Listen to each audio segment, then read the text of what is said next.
Sumo sweet pancake लेने गया था लेकिन वो सारे बिक गए थे।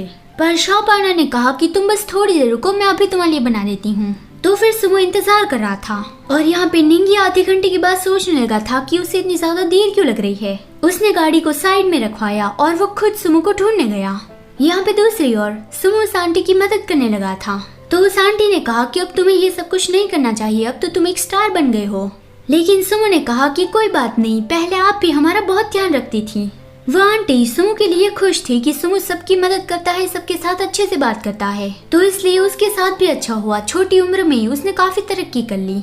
उसे अब भी याद है कि जब सुमो और जीजू यहाँ पे पहली बार आए थे तब उन दोनों ने सिर्फ एक ही नूडल्स का बाउल आधा आधा करके खाया था। लेकिन अब जीजू ने भी काफी तरक्की कर ली है। उसने सुमो को वो पैनकेक देते हुए कहा कि जीजू उसका बहुत ख्याल रखता है। सुमो को एक बहुत ही अच्छा भाई मिला है। निंगी वहाँ पे पहुँच गया था और वो सब कुछ सुन लिया था कि वो उसका भाई है।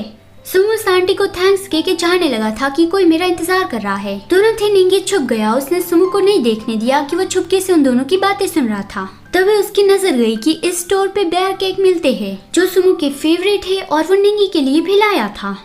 फिर अगले सीन में मुजिंग के समय बहुत ज्यादा दर्द हो रहा था और वो सोच रहा था कि कल मुझे इतना ज्यादा ड्रिंक नहीं करना चाहिए था, और कल जो हुआ था उस बात को याद करके उसके सर में और ज्यादा दर्द होने लगा।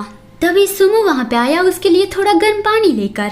सुमो उसे अकेला छोड़ के चला गया था, इसलिए मुजिंग ने उस पर बहुत ज्यादा गुस्सा किया कि एहसान फरामोश कही कि तुम अपने ब्यूटीफुल ड्रंक ब्रदर को ऐसे ही छोड़ के कैसे जा सकते हो। एक कमीना कल मुझे बहुत ज्यादा परेशान कर रहा था। तुम्हें कोई आइडिया भी है कि मुझ पे क्या क्या गुजरा है?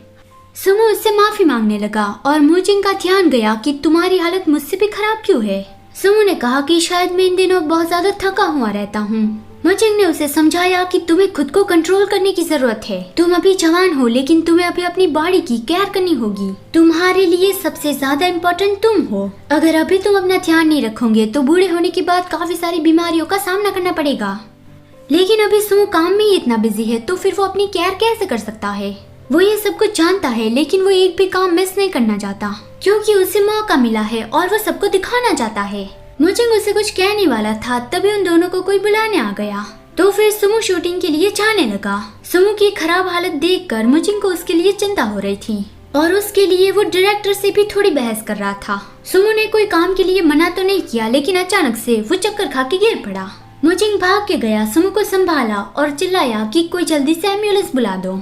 एम्बुलेंस वहाँ पे पहुँच गया लेकिन मुजिंग के मैनेजर ने उसे कहा कि तुम्हें उसके साथ नहीं जाना है। इस मूवी के इन्वेस्टर आए हैं तो फिर डायरेक्टर तुम्हें उससे मिलवाना चाहते हैं। मुजिंग को सुमो की चिंता हो रही थी, वो उसके साथ जाना चाहता था लेकिन मैनेजर ने कहा कि मैं उसकी केयर कर लूंगा। ये मूवी इम्पोर्टेंट है और इन्वेस्टर काफी फेमस है तो फिर तुम्हें अभी उससे मिलने जाना चाहिए। मुजिंग ने कहा कि हाँ ठीक है, तुम उसका ध्यान रखना और अगर कुछ हो तो मुझे तुरंत ही बता देना।